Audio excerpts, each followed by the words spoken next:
संजय सिंह जी का रुख करूंगा। संजय सिंह, आज आप हेडलाइन में हैं, सीधा संवाद आप ही से कर लेते हैं। आज आप हेडलाइन में इसलिए क्योंकि आपने एक मुलाकात करी और मुलाकात राजनीति में शिष्टाचार के तहत भी हो सकती है और बाकी भी कई कारण हो सकते हैं। लेकिन मेरा पहला सवाल आपसे यही है कि क्या कुछ बड़ा होने जा रहा है उत्तर प्रदेश के अंदर? बड़ा से मेरा तात्पर्य है आम आदमी पार्टी और सपा साथ आने जा रही है। देखिए, आज जो बातचीत हुई, मैं सुबह से कई चैनल पे और आपके चैनल पे भी बता चुका हूं कि क्या बातचीत हुई। बातचीत साफ तौर पे ये हुई कि एक सैद्धांतिक सहमति इस बात पर हुई कि उत्तर प्रदेश में जो भारतीय जनता पार्टी का कुशासन है, यानी एक ऐसा शासन जहां पर प्रभात मिश्रा का फर्जी इनकाउंटर करके मार दिया जाता है, जहां पर एक गरीब की बेटी को हाथरस में रात में 2 बजे जला दिया जाता है, जहां किसान को फसल का दाम मांगने पर आंसू गैस के गोले झेलने पड़ते हैं और नौजवान को रोजगार मांगने पर लाठी और मुकदमा झेलना पड़ता है, एक ऐसा शासन जिसमें मंत्री की गाड़ी 4 किसानों और एक पत्रकार को कुचल के मार देती है, फिर भी पूरी सत्ता उसके साथ खड़ी रहती है। इस कुशासन को हटाना है, इस पर एक सैद्धांतिक सहमति हुई। जहां तक गठबंधन का प्रश्न है, सीटों का प्रश्न है, चुनाव साथ लड़ेंगे कि नहीं लड़ेंगे, इस संदर्भ में जब आगे कोई बातचीत होगी तो निश्चित रूप से अमीश जी आपको बताएंगे। दूसरी बात अभी जो आपने कही गठबंधन को लेकर, तो पहली चीज तो ये आप समझिए कि उत्तर प्रदेश में 2 गठबंधनों का चुनाव होगा। ऐसा नहीं है कि भारतीय जनता पार्टी इस स्थिति में है कि वो अकेले चुनाव लड़ रही है, नहीं। भारतीय जनता पार्टी ने 2017 का चुनाव अपना दल, ओम प्रकाश राजभर की पार्टी और निषाद पार्टी के साथ मिलकर लड़ा। इस बार के चुनाव में भी वो निषाद पार्टी और अपना दल के साथ उत्तर प्रदेश का चुनाव लड़ रहे हैं। तो अगर मान लीजिए चुनाव होता है तो 2 गठबंधनों के बीच में संजय जी और उत्तर प्रदेश में अलग अलग वर्ग जो इस सरकार से पीड़ित है, वो पूरा का पूरा वर्ग इस सरकार के खिलाफ बिल्कुल खड़ा होगा। उन वर्गों का आपस में गठबंधन हो रहा है, ये भी समझना पड़ेगा। ये बिल्कुल आपके चुनावी मुद्दे होंगे, आप स्वतंत्र अपने चुनावी मुद्दों को रखने के लिए, लेकिन ये सब कारण है जिसके चलते आप अखिलेश यादव के पास गए थे।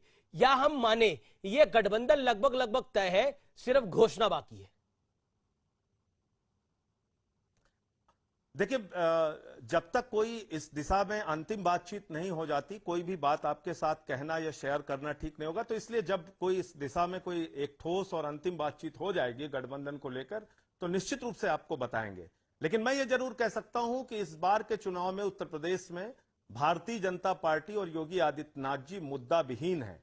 और इस चुनाव में वो रोजगार की बात नहीं कर रहे हैं, शिक्षा की बात नहीं कर रहे हैं, स्वास्थ्य की बात नहीं कर रहे हैं, क्योंकि कोरोना की महामारी में हम लोगों ने देखा कि ये जो लाशें सड़ गई। इस बार के चुनाव में लोग गन्ना की बात कर रहे हैं या जिन्ना की बात कर रहे हैं। लेकिन जिन्ना की बात तो बीजेपी ने नहीं करी, जिन्ना की बात तो कांग्रेस ने करी और अखिलेश यादव ने करी। जिन्ना की बात बीजेपी ने कहा पहले करी, पहले कांग्रेस ने करी, फिर अखिलेश यादव ने करी। अमीश जी, अब मुझे सुन लीजिए। मैं तो सुन रहा हूं सर आपको। अमीश जी सुन लीजिए मुझे। जी सर, 1 मिनट। सबसे बड़ी जिन्नावादी पार्टी हिंदुस्तान में कोई है अमीश जी, तो भारतीय जनता पार्टी है। भाजपा के आइकॉन है जिन्ना, और कैसे है मैं बताता हूं आपको। श्यामा प्रसाद मुखर्जी और वीर सावरकर जी ने आजादी के पहले हिंदू महासभा और आरएसएस ने मुस्लिम लीग, जो मोहम्मद अली जिन्ना के साथ की पार्टी थी, 3 राज्यों में सरकार बनाई, सिंध में, बंगाल में, नॉर्थ वेस्ट फ्रंटियर में। श्यामा प्रसाद मुखर्जी मुस्लिम लीग की गवर्नमेंट में, फजलुल हक की गवर्नमेंट में डेप्यूटी चीफ मिनिस्टर थे सर। सिंध प्रांत में 3 मंत्री हिंदू महासभा के थे। नॉर्थ वेस्ट फ्रंटियर में तो आप कह रहे हैं कि बीजेपी जिन्ना वाली पार्टी है, आरएसएस और हिंदू महासभा के। तो लेकिन जिन्ना की तारीफ तो बाकी दल करते हैं, बीजेपी तो करती नहीं है। जिन्ना की तस्वीर के लिए अलीगढ़ मुस्लिम यूनिवर्सिटी में बाकी दल मरे जा रहे हैं। अरे सुन तो लीजिए जी, सुन तो लीजिए पूरी बात। तो सुना आपको। लाल कृष्ण आडवाणी जी आजादी के बाद पहले ऐसे नेता हैं, देश के उप प्रधानमंत्री रहते हुए, जो जिन्ना की कब्र पर जाकर मत्था टेकते हैं, चादर चढ़ाते हैं, विपक्ष के नेता थे, बताते हैं। और क्या हुआ आडवाणी जी का हाल? संघ के प्रमुख लाल कृष्ण आडवाणी ने अगर जिन्ना की मजार पे मत्था टेक दिया तो उनका हश्र क्या हो गया? के वरिष्ठ ये हमारे सामने वो अपनी किताब में जिन्ना को महिमा मंडित करते हैं। तो लाल कृष्ण आडवाणी का हाल क्या हुआ? पॉलिटिकली लाल कृष्ण आडवाणी 2009 का चुनाव हार गए थे। मैं तो बार बार कहता हूं, जो जिन्ना और टीपू सुल्तान की बात करता है वो भारतीय राजनीति के अंदर बहुत बुरी तरह से उसका हाल होता है। टीपू सुल्तान और जिन्ना की बात करने वालों को भारतीय राजनीति में कोई जगह नहीं मिलती। जिसने जिन्ना की बात करी है, I agree with you. Lal Krishna Advani ने बात करी, लाल कृष्ण आडवाणी का पटाक्षेप हो गया भारतीय राजनीति के अंदर। वो आप कह सकते हैं कि 2009 का चुनाव अगर जो है बीजेपी वो हारी बीजेपी तो के लाल आइकॉन कृष्ण है। वानी जिन्ना की मजार पहना जाते तो बीजेपी के बीजेपी वो आइकॉन है चुनाव ना जिन्ना। हारती। सही कह रहे हैं आप कि लाल कृष्ण वानी का पटाक्षेप हो गया, लेकिन अब जिन्ना की बात बीजेपी नहीं कर रही, मैं बता रहा हूं बाकी दल आपको। कर रहे हैं।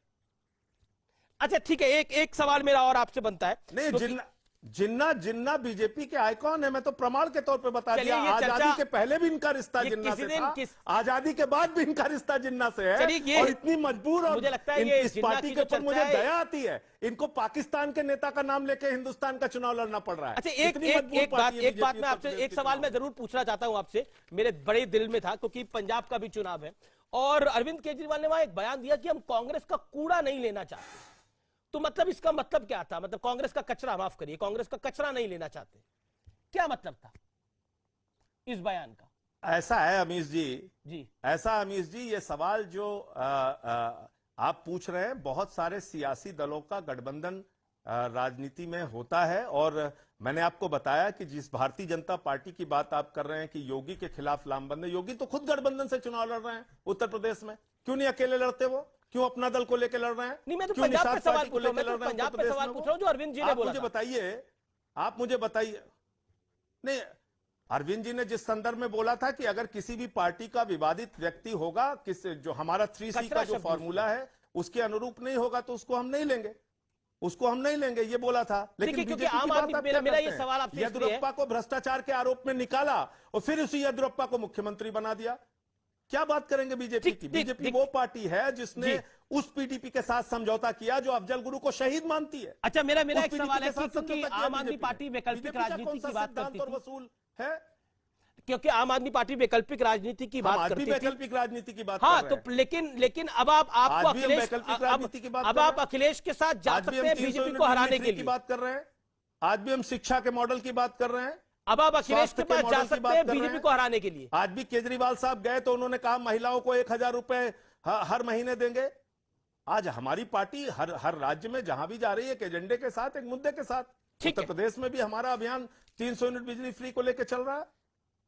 लेकिन अब आपको लगता है कि अखिलेश बिल्कुल ठीक है, अखिलेश में कोई समस्या नहीं है, वैकल्पिक राजनीति में बीजेपी को हराने के लिए अखिलेश के साथ भी समझौता हो सकता है, तो आने वाले दिनों में कांग्रेस के साथ भी समझौता हो पाएगा? बहुत सारे ऐसे जनता के बुनियादी मुद्दे जिसका समाधान उन्होंने 17 के पहले भी किया था अखिलेश यादव जी ने, और अभी इस चुनाव में भी लगातार वो तमाम ऐसे मुद्दों की चर्चा कर रहे हैं। 300 यूनिट बिजली फ्री की बात हो या किसानों की बात हो।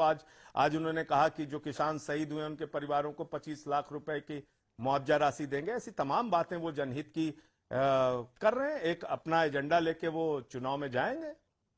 जी, बहुत बहुत शुक्रिया संजय सिंह हमारे साथ जुड़ने के लिए।